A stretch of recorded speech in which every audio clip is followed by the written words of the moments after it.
సాగిపోదును నా విశ్వాసమునకు కర్తయైన యేసయ్యతో సాగిపోదును నా విశ్వాసమునకు కర్తయైన యేసయ్యతో సులువుగా చిక్కులు పెట్టే పాపమును విడచి సులువుగా చిక్కులు పెట్టే పాపమును విడచి సాగిపోదును నా యేసయ్యతో.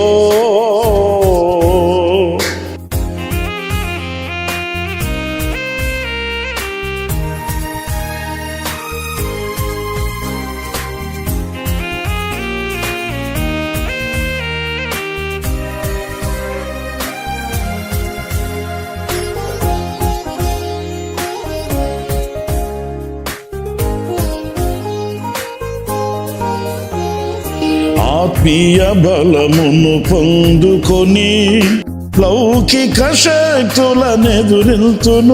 ఇంకా ఆత్మీయ బలమును పొందుకొని లౌకిక శక్తులనెదురింతును. దేవుని శక్తి సంపన్నతతో ప్రాకారములను దాటెదను. నిశ్చయముగా శత్రుకోటలు నేను జయించెదను.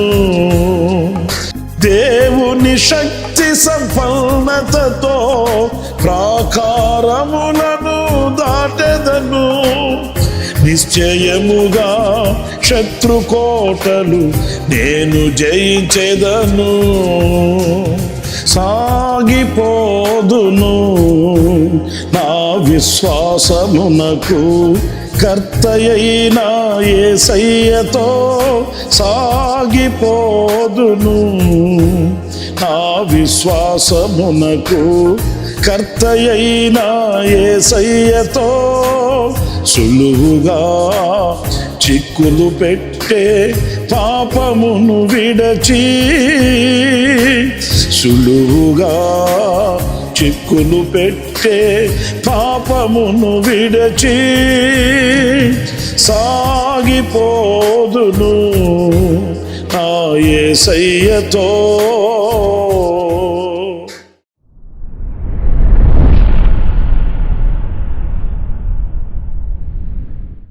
Praise the lord.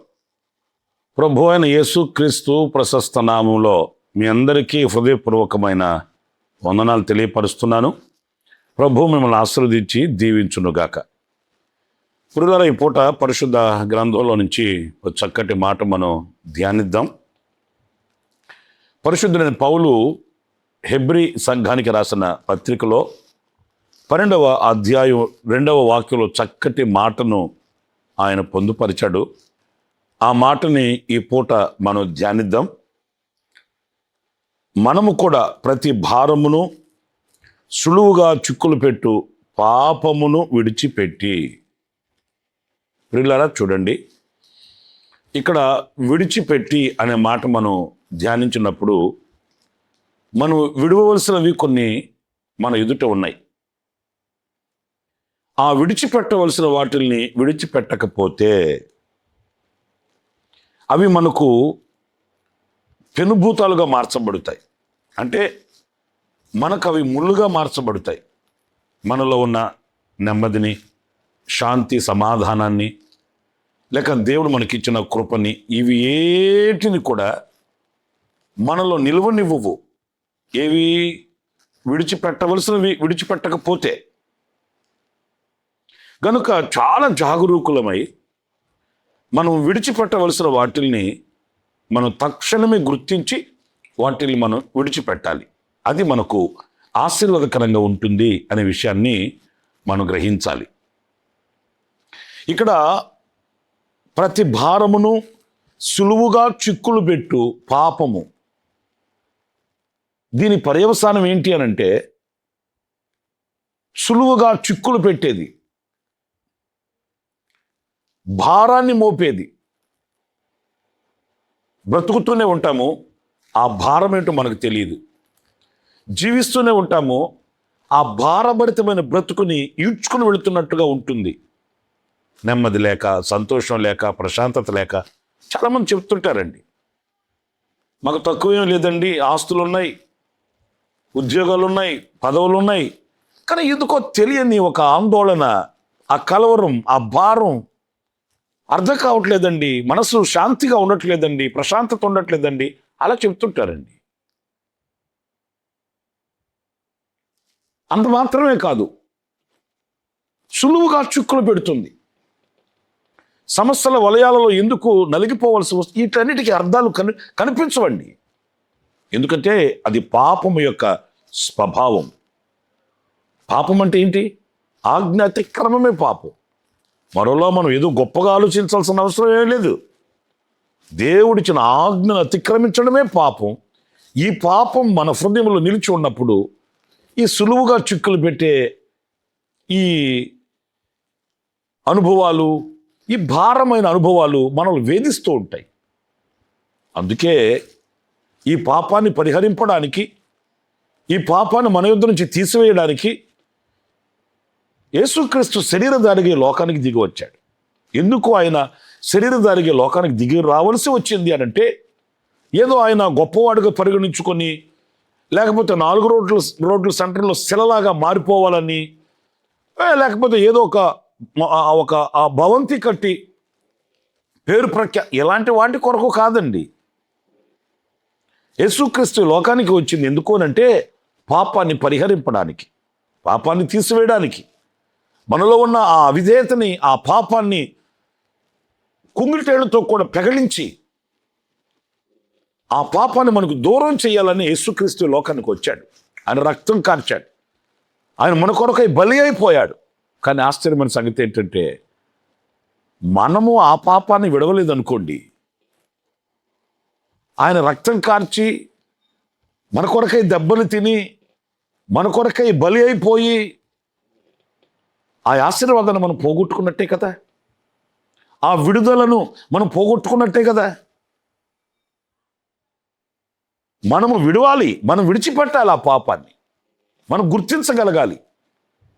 అయ్యో, ఈ చేదు నా హృదయంలో ఉంది, ఈ చీకటి నా హృదయంలో ఉంది, ఈ అవిధేయత నా హృదయంలో ఉంది, ఈ దైవ విరోధమైన కార్యం నా హృదయంలో ఉంది, దీనిని నేను విడిచిపెట్టాలన్న భావన మనకు కలగాలి. ఆనాడే దైవ దీవెన మనకు కలుగుతుంది, ఆశీర్వాదం మనకు కలుగుతుంది. పాపము లక్ష్య పెట్టిన ఎడల మన ప్రార్థన కూడా ఆలకింపబడదండి. ఆయన యుద్ధ నుంచి ఎలాంటి దీవెన, ఆశీర్వాదం మనకు కలగదండి. అందుచేత నా ప్రేమని సహోదరులరా, విడవలసిన దాంట్లో మొదటిది సులువుగా చిక్కులు పెట్టే పాపాన్ని మనం విడవాలి. మీకు ఇంకొక వాక్యం కూడా నేను మీకు చూపిస్తాను. సామెతల గ్రంథం 3వ అధ్యాయం 7వ వాక్యంలో మనం చదివితే, అందులో నేను జ్ఞానిని కదా అని నీవు అనుకొనవద్దు, యెహోవా యందు భయభక్తులు కలిగి చెడుతనము విడిచిపెట్టుము. పిల్లరా, చెడుతనమును విడిచిపెట్టుము. చెడు అనేది బహుభయంకరమైనదండి. నేను ఎందుకు బహుభయంకరమైనది అంటున్నానంటే, ఆ చెడు కొంచెమే చాలు, ఎంత పవిత్రతనైనా, ఎంత పరిశుద్ధతనైనా, ఎంత ఘనమైన వాటినైనా తేల చేస్తుంది ఈ చెడు. మీకు ఒక చిన్న మాట చెప్తాను చూడండి. దేవదూత సహితం, దేవదూత, పవిత్రమైన దేవదూత, అపవిత్రత లేని దేవదూతలు, ఆయన సన్నిధిలో ఆరాధించని దేవదూత, ఘనతాస్పదంగా నిలిచి ఉన్నత స్థితిలో నిలిచిన దేవదూత అపవాదిగాను, సాతానుగాను ఎందుకు మారింది? చిన్న అవిధేయతే. ఏది? దేవదూతను సహితం అపవాదిగా మార్చగలిగిన ఆ శక్తి ఈ చిన్న అపవిత్రతకు ఉందండి, అవిధేయతకు ఉందండి. అన్నప్పుడు వాటి విషయంలో మనం ఎంత జాగరూకులం కావాలనేది మీరు ఆలోచించాలి. వాటి విషయంలో ఎంత మెలకువ కలిగి ఉండాలనేది మనం గ్రహించాలండి. అంటే దేవదూతను సహితం ఒక అపవాదిగా మార్చేస్తుందా అంటే మార్చేస్తుందండి. చెడు ఆలోచనే కానీ, చెడు తలంపే కానీ, చెడు కార్యాలే కానీ, ఇవన్నీ భీకర రూపం దాల్చినవి, చూడటానికి చిన్నవిగా ఉంటాయి, కొంచెమే కదా అన్నట్లుగా ఉంటాయి. ఇది కూడా పాపమా, ఇది కూడా తప్ప, ఇది కూడా చెడు అంటే ఎట్లాగా అన్నట్లుగా ఉంటుంది. యావత్ జీవితం మీద ప్రభావితం అవుతుంది. జీవితంలో ఉండవలసిన రమ్యతని, ఆశీర్వాదాన్ని కోల్పోయేటట్లు చేస్తుంది. నా ప్రియమైన సహోదరులారా, ఈ చెడుని దగ్గరికి రానివ్వకుండా దానిని గుర్తించగలిగిన ఆత్మ నేత్రములు కలిగిన వారమై ఆ చెడుని ఉపేక్షించిన వారమై ఒక పవిత్రతని మనం సంతరించుకొని దైవ సన్నిధిలో నిలిచిన వారమే అయితే, నా ప్రియ సహోదరులారా, దేవుని దీవెనలు మన వెంట నడుస్తాయండి. దేవుని దీవెనలు మనతో నడుస్తాయి, మనం వెంబడిస్తాయి. మనం నిలిచిన ఏ చోట అయినప్పటికీ కూడా ఆశీర్వాదకరంగా, దీవెనకరంగా ఉంటుందని చెప్పడంలో ఎలాంటి సందేహమేమీ కూడా లేదు. కనుక ఈ చెడుతనమును మనం విసర్జించాలి. ఇంకొక మాట నేను మీకు జ్ఞాపకం చేయనా? అపోస్తలుల కార్యాల గ్రంథం 14వ అధ్యాయం 15వ వాక్యంలోని ఒక చక్కటి మాట నేను చదువుతున్నాను, మీరు ఆలకించండి. అయ్యలారా, మీరు ఎందుకు ఎలాగూ చేయుచున్నారు? మేము కూడా మీ స్వభావం వంటి స్వభావం గలవారమే. మీరు ఈ వ్యర్థమైన వాటిని విడిచిపెట్టి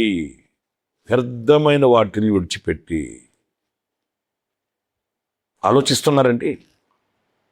అర్థమైనవి కొన్ని ఉంటాయి, వ్యర్థమైనవి కొన్ని ఉంటాయి. ఈ వ్యర్థమైన వాటిల్ని మనకు సమీపించనివ్వకూడదండి. ఈ వాక్యంలో మనం గమనిస్తే అద్భుతాలు చేసిన దేవుడిని విడిచిపెట్టారు, మహత్కార్యాలు చేసిన దేవుడిని విడిచిపెట్టారు. వీళ్ళ ద్వారా ఏదో జరిగింది, వీళ్ళ ద్వారా ఏదో అద్భుతం మహత్కార్యం జరిగిందని వాళ్ళని గణపరచడం, వాళ్ళకేదో చేయాలి అన్నట్లుగా అనవసరమైన కార్యక్రమాలలో తనమునకలైపోతున్నారు. దైవజనులు చెప్తారు, ఎందుకంటే ఈ వ్యర్థమైన కార్యక్రమాలు ఇవి మనకు ఆశీర్వాదాన్ని తీసుకుని వచ్చి పెడతాయా? ఇవి మనకు దీవెనను కలుగు చేస్తాయా? మనం చేయవలసిందేంటో వాటిని చేస్తే ప్రతిఫలం కలుగుతుంది. మనం చేయవలసిందేంటో వాటి మీద మన దృష్టి నిలిపితే మనకు జయం కలుగుతుంది. మనం చేయవలసిన వాటిని చేయకుండా అనవసరమైన వాటిని చేసి ఇది కూడా దైవ కార్యమే అంటే ఎలాగా? ఇప్పుడు మన యవనస్తులు ఉన్నారనుకోండి, చర్చికి డెకరేషన్ చేయాలి, సున్నం కొట్టాలి, రంగులు అద్దాలి. బాబు అందరూ మీరు రాగలిగిన వాళ్ళందరూ రండి అన్నామనుకోండి, మనం 10 మందిని పిలిస్తే 20 మంది వస్తారు. ఎందుకంటే డెకరేషన్ చేయాలి కదా, సున్నాలు కొట్టాలి కదా, రంగులు అద్దాలి కదా. అదే యవనస్తుల్ని, బాబు మనం అందరం కలిసి ఒకరోజు ఉపవాసం ప్రార్థన చేద్దాం, మన రాష్ట్రం కొరకు, మన దేశం కొరకు, నాయకుల కొరకు, కాపర్ల కొరకు, సంఘాల కొరకు మనం కలిసికట్టుగా ప్రార్థన చేయాలి, కనుక కలిసి రండి అన్నామనుకోండి, 10 మందిని పిలిస్తే 2 వస్తారండి. అర్జెంటుగా ఆ రోజే డ్యూటీ ఏం చేసుకుంటారు, ఆఫీస్కి వెళ్ళిపోతారు, ఇంకా కొన్ని కార్యక్రమాల్లో తనమునకలైపోతారు. మనం 10 మందిని రమ్మంటే 2 రావడం కూడా కష్టమే. అంటే డెకరేషన్ చేయడానికి చూపించిన ఆసక్తి ప్రార్థన చేయడంలో చూపించరు కదా. ఏది ముఖ్యము, ఏది అవసరము? నన్ను ఒక ప్రార్థన కూటానికి పిలిచారు, వెళ్ళే. ప్రార్థనా కూటంలో ఏమో ఒక 30 మంది ఉంటారండి.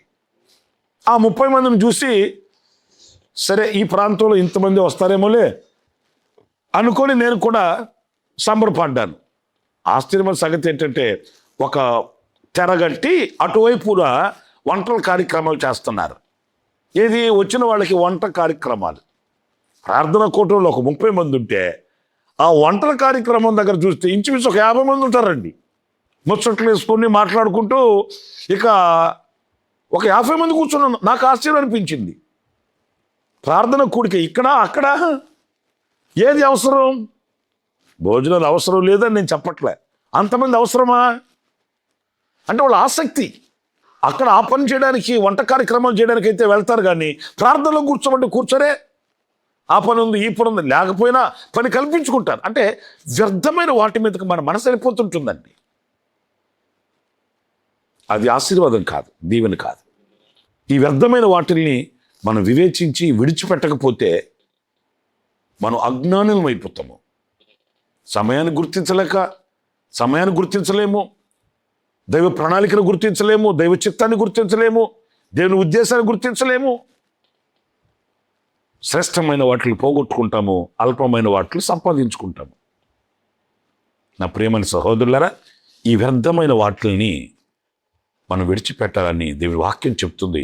ఆఖరిగా ఇంకొక మాట కూడా నేను మీకు జ్ఞాపకం చేస్తాను. మార్కు సువార్త 10వ అధ్యాయం 28వ వాక్యంలో మనం చదివితే, పేతురు, ఇదిగో మేము సమస్తమును విడిచిపెట్టి నిన్ను వెంబడించితమని ఆయనతో చెప్పసాగాను. సమస్తమును విడిచిపెట్టి. ఇక్కడ చూడండి, దేవుడు వాళ్ళని పిలిచాడు. ప్రభు వారిని ఆకర్షించి పిలిచాడు. పిలువబడినప్పుడు వాళ్ళు వచ్చారు. ఎలా వచ్చారు? సమస్తమును విడిచిపెట్టి వచ్చారంట. ఎందుకని? ఇక సమస్తం ఆయనే అన్ని. సమస్తం ఎందుకు విడవాలి? ఇక నీకు సమస్తం ఆయనై ఉండాలని. ఇక్కడ ఒక అడుగు, అక్కడ ఒక అడుగు, ఇది అది అన్నట్లుగా కాదు. చావైనా రేవైనా ఇక ఆయనే, బ్రతికినా చనిపోయినా ఆయనే. ఇక వేరే ఆధారం, వేరొక ఆశ్రయం మాకు లేదు అన్నట్లుగా. అందుకే ప్రియమైన సహోదరులారా, వారిని ప్రభు అపోస్తలులుగా స్థిరపరిచాడు, సంఘానికి పునాదిగా నిలబెట్టాడు. మరి ఈ రోజున ప్రభు పిలుపులు అందుకొని ఆయనే నా సర్వం, ఆయనే నా సమస్తం అని కలిగిన సమస్తాన్ని విడిచిపెట్టి ఆయన వైపు తిరుగుతున్నామా? లేక లోకంతో కొంతసేపు, ప్రభుతో కొంతసేపు, లోకంలో ఒక అడుగు, దైవత్వంలో ఒక అడుగు అన్నట్లుగా స్థిరం లేని అస్థిరులమై ఉంటున్నామా అనేది మనం ఆలోచించుకోవాలి కదా. ప్రభువుని నమ్ముకున్నాము అంటే ఇక ఆయన పాదాలే మనకు శరణ్యం, ఆయన పాదాలే మనకు దిక్కు, ఆయనే మనకు ఆశ్రయం, ఆయనే మనకు జీవమై ఉన్న దేవుడు. ఆయన లేకపోతే మనం బ్రతకలేము అన్నట్లుగా ఆ సమర్పణ మనలో కలగాలి. అది మనకు ఆశీర్వాదకరం. కనుక నేను మీకు 4 విషయాలు చెప్తూ వచ్చాను. పాపాన్ని విడవాలి, చెడుతనమును విడవాలి, వ్యర్థమైన వాటిని విడవాలి. ప్రభు పిలిచినప్పుడు ఆయనే సమస్తము అని మనకున్నవి సమస్తం విడవాలి. అప్పుడే దేవుడు అధికారాన్ని మనకిస్తాడు, ఆశీర్వాదాన్ని ఇస్తాడు, ఆయన కొరకైన సాక్షులుగా మనల్ని నిలబెడతాడు. అలాంటి కృప దేవుడు మనందరికీ అనుగ్రహించుగాక. తలలు వంచండి, చిన్న ప్రార్థన చేసుకుందాం. జీవాధిపతి అయిన ప్రభువా, మీకు వందనాలు చెల్లిస్తున్నాను నాయనా. నేటి వరకు మీ కృప కలిగిన మీ హస్తం మా ఎడల చాపి ఈ స్థితిలో మీ నామాన్ని స్తుతించే భాగ్యాన్ని మీరు మాకు అనుగ్రహించారు. అందుకు మీకు వందనాలు. మేము ఏ ఏ విషయాలు విడవవలనో మీ లేఖనాలలో నుంచి కొన్ని విషయాలు మేము ధ్యానిస్తూ వచ్చాం. ఆ విషయాలలో నమ్మకస్తులమై వాటిని విడిచి మిమ్మల్ని మేము హత్తుకొని బ్రతకడానికి, మిమ్మల్ని వెంబడించి నడవడానికి కృపను అనుగ్రహించమని నన్ను, మమ్మలను, ఒక్కొక్కరిని పేరు పేరు వంతుని మీ చెడుకు సమర్పించుకుంటూ మీ దీవెన, మీ కటాక్షం నిత్యం మాకు తోడుగా ఉంచమని యేసు నామములో ప్రార్థన చేసి వేడుకొనుచున్నాను తండ్రి. ఆమేన్, ఆమేన్. ప్రభు మిమ్మల్ని ఆశీర్వదించి దీవించునుగాక. ఈ దినమంతా విశేషమైన కృప నా దేవుడు మీకు అందరికీ అనుగ్రహించుగాక. ఆమేన్, ఆమేన్. ప్రతిదినము ఈ అనుదిన కృపాను సందేశముల కొరకు, ఇంకా మరిన్ని ఆత్మ సంబంధమైన సందేశాల కొరకు ఈ మా యూట్యూబ్ ఛానల్ ను సబ్స్క్రైబ్ చేసుకోండి. Pastor Ramesh hosanna ministries.